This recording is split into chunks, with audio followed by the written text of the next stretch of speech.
1880 के दशक में एक लड़की की बेजान बॉडी सेंड नदी के किनारे पाई गई जो पेरिस में कहीं से बहकर पहुंची थी। इस लड़की की उम्र तकरीबन 16 साल की थी। अब क्योंकि इसके शरीर पर कोई निशान मौजूद नहीं था, इसलिए माना गया कि उस लड़की की मौत जरूर डूबने से हुई होगी। इस लड़की की पहचान जानने की कोशिश की गई, लेकिन कोई नहीं जानता था कि वो कौन है। साथ ही उसका कोई दोस्त और परिवार कभी इस लड़की की लाश को क्लेम करने के लिए सामने नहीं आया और आज तक उस लड़की की असल पहचान इसी वजह से एक बहुत बड़ी रहस्य बनी हुई है।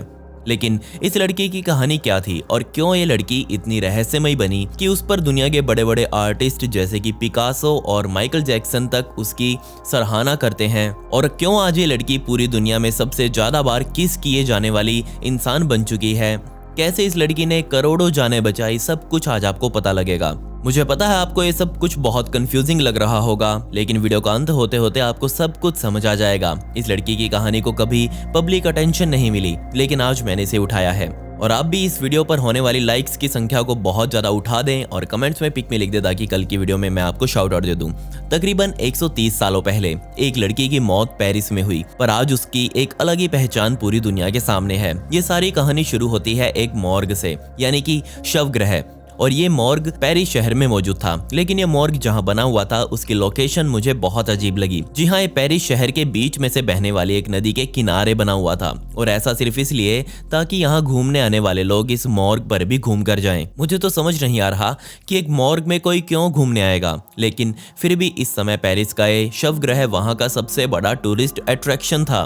इसके अंदर रखे गए शव बाहर से भी देखे जा सकते थे। ऐसा लग रहा था जैसे ये कोई डेड बॉडी का म्यूजियम है, और कई बार तो ऐसा होता था जैसे किसी स्पेशल फेस्टिवल पर मॉर्ग में काम करने वाला स्टाफ अंदर रखी लाशों को नए नए कपड़े पहनाकर डिस्प्ले में रखते थे। आपको भी सुनने में सब कुछ बहुत अजीब लग रहा होगा, लेकिन इस पूरी चीज की एक एक्सप्लेनेशन है मेरे पास, और उस एक्सप्लेनेशन के अनुसार मॉर्ग वाले लोग ऐसा सब काम सिर्फ इसलिए करते थे ताकि यहाँ पड़ी लाशों के कोई रिलेटिव या फिर दोस्त सामने आए और इन लाशों को क्लेम कर लें, क्योंकि उस समय सोशल मीडिया वगैरह नहीं होती थी। किसी का प्रचार करने के लिए ये एक अच्छा तरीका था। लेकिन यहाँ पर इस मॉर्ग को पब्लिक के लिए खोला जाना बहुत बड़ी समस्या बनकर सामने आई। जी हाँ, चाहे आज का समय हो या फिर 100-150 सालों पहले का, हम इंसानों के अंदर बहुत गंदी आदत है किसी भी चीज से छेड़छाड़ करने की, और यहाँ भी दिन रात पब्लिक आती जाती, और इतना मशहूर ये मॉर्ग हो चुका था कि पूरी दुनिया से लोग इसे यहाँ देखने आने लगे। शहर में कोई मर्डर हुआ,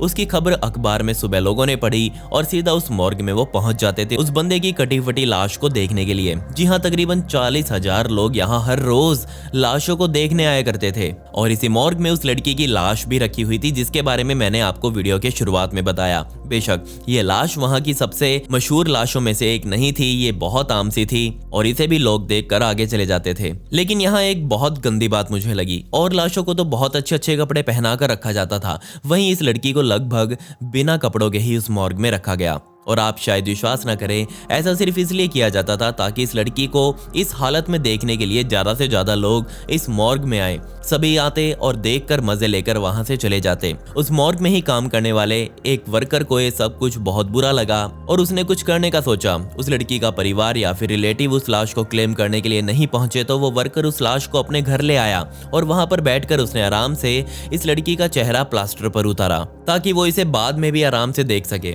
इस मॉर्ग का नियम था कि अगर कोई लाश 3 दिनों तक किसी के द्वारा क्लेम नहीं की जा सकती, तो वो चौथे दिन उस लाश को कब्रिस्तान में ही दफना देंगे। खैर, अब इस लड़की का एक पुतला उस वर्कर द्वारा बनाया जा चुका था और ये लड़की फिर से इस मॉर्ग में रखी जा चुकी थी, और इस पुतले की भी एक बहुत बड़ी कहानी है, वो मैं आपको आगे बताऊंगा। जी हाँ, जो पुतला इस वर्कर ने बनाया था वो इस पुतले को हर रोज अपने साथ मॉर्ग में लेकर आता और उस लड़की के साथ लाकर रख देता। कई दिन बीते, पर ना ही मॉर्ग वालों ने इस लड़की को दफनाया और ना ही कपड़े डलवाए, क्योंकि ये उनका एक अच्छी अट्रैक्शन बन चुकी थी। इस लड़की को देखने के लिए लोग दूर दूर से आते थे और मॉर्ग की पब्लिसिटी होती थी। अब लड़की को छोड़िए और उस पुतले पर ध्यान दीजिए, क्योंकि देखते ही देखते उस पुतले की प्रसिद्धि बहुत ज्यादा बढ़ चुकी थी। और कुछ ही टाइम में पुतले की इतनी कॉपीज बन गई कि वो पूरे पेरिस शहर में बिकने लगा और लोग उसे अपने घर में एक मास्टरपीस की तरह दीवारों पर लगाने लगे। ऐसा क्या था इस लड़की के चेहरे में जो लोग इस पुतले की तरफ इतने ज्यादा खींचे चले आ रहे थे। बहुत सारी कहानियां इस पुतले के साथ अब जुड़ने लगी, लोग अपनी अपनी बातें बनाने लगे, पर किसी को भी इस लड़की की पहचान तक का नहीं पता था। ये लड़की अब इतनी प्रसिद्ध हो चुकी थी कि इसके ऊपर नॉवल तक लिखे जा चुके थे और इसका सबसे फेमस नॉवल, जिसका नाम आपने शायद जरूर सुना होगा, वो लोलिता था। जी हाँ, वही नॉवल जो आज भी बहुत ज्यादा कंट्रोवर्शियल माना जाता है। पाब्लो पिकासो तक ने इस लड़की के चेहरे की पेंटिंग बनाकर अपने स्टूडियो में लगाई। अब आप सब पूछेंगे कि ये सब क्या था, इस लड़की में ऐसा क्या खास था जो देखते ही देखते लड़की इतनी प्रसिद्ध हो गई। तो इसका कारण था दुनिया की सबसे फेमस पेंटिंग मोनालिसा। जी हाँ, क्या आपको ये डेथ मास्क या फिर इस अज्ञात लड़की की शक्ल बिल्कुल मोनालिसा से मिलती जुलती नहीं लगती? और सिर्फ यही कारण था कि लोग इसके प्रति इतने ज्यादा आकर्षित हो रहे थे।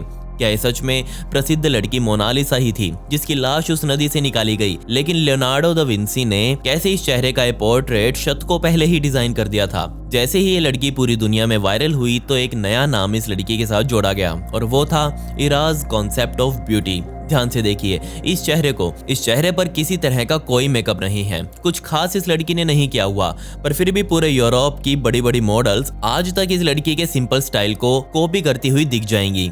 खैर, समय बीतने के साथ साथ इस लड़की की पॉपुलैरिटी और बढ़ती गई, लेकिन अगर ये कहानी यहीं खत्म हो जाती तो बेशक आज मैं इस वीडियो को नहीं बना रहा होता।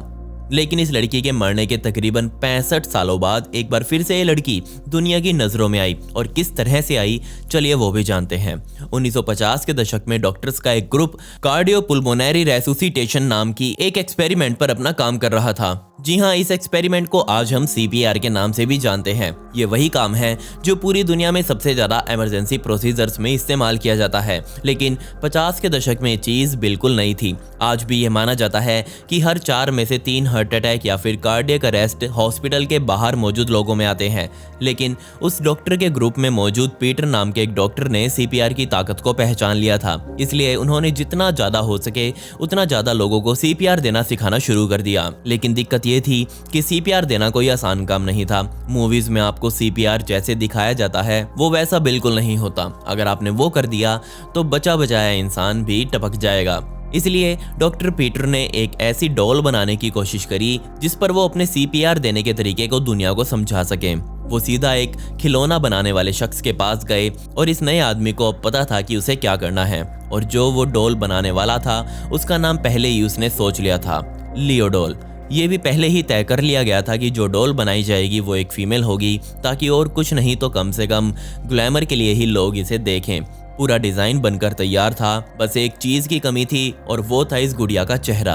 अब यहाँ पर डॉक्टर को याद आया कि इतिहास में वही अननोन लड़की जो तकरीबन 65 सालों पहले पेरिस में मृत पाई गई थी, और मेरे ख्याल से अब यहाँ पर आपको ये पूरी कहानी समझ आ गई होगी। 1960 तक आते आते लियो डॉल पर उसी अननोन लड़की का चेहरा लगा दिया गया और अब इस गुड़िया का फिर से नाम रखा गया रेसूसिएन, और यही इस दुनिया का सबसे पहला पेशेंट सिमुलेटर भी था। सन 1960 से लेकर आज तक रेसूसिएन से CPR देना सीख कर करोड़ों लोगों की जान बचाई जा चुकी है।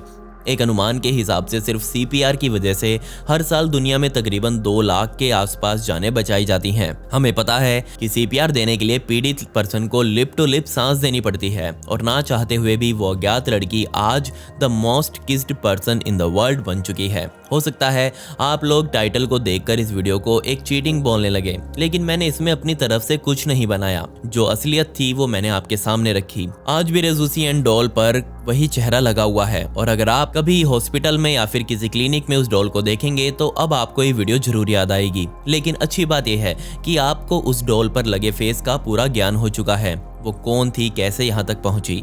जब भी इस डॉल के सहारे रेसूसिएन को CPR दिया जाता है तो हर कोई रेसूसिएन से पूछता है कि रेसूसी आर यू ओके। अमेरिका में रेसूसी डॉल को एनी डॉल के नाम से भी जाना जाता है। इसलिए माइकल जैक्सन द्वारा सन 1988 में आई सिंगल स्मूथ क्रिमिनल एल्बम में जो गाना है उसमें एनी आर यू ओके वाली लाइन का इस्तेमाल किया गया है। अब ये कोइंसिडेंस है या फिर कुछ और, पर अगर आप स्मूथ क्रिमिनल वाली वीडियो को देखेंगे तो उसमें एक लड़की होती है जिसे उसके ही अपार्टमेंट में बहुत बुरी तरह मार मार कर घायल कर दिया जाता है। माइकल जैक्सन का ये गाना उसी अज्ञात लड़की के लिए शायद बनाया गया था। मुझे पता है अब आप में से बहुत से लोग ये सवाल जरूर उठा सकते हैं कि क्या वो लड़की सच में उस नदी में मरी हुई पाई गई थी। तो इसमें मैंने अपना कोई पॉइंट ऑफ व्यू नहीं रखा। मैंने आपको जो बताया सिर्फ इंटरनेट पर रिसर्च करके क्रॉस वेरीफाई करके ही आप तक पहुंचाया है। चाहे वो लड़की जो भी थी, जैसे भी मरी, एक चीज पक्की है कि वो आज भी हमारे दिलों में जिंदा है।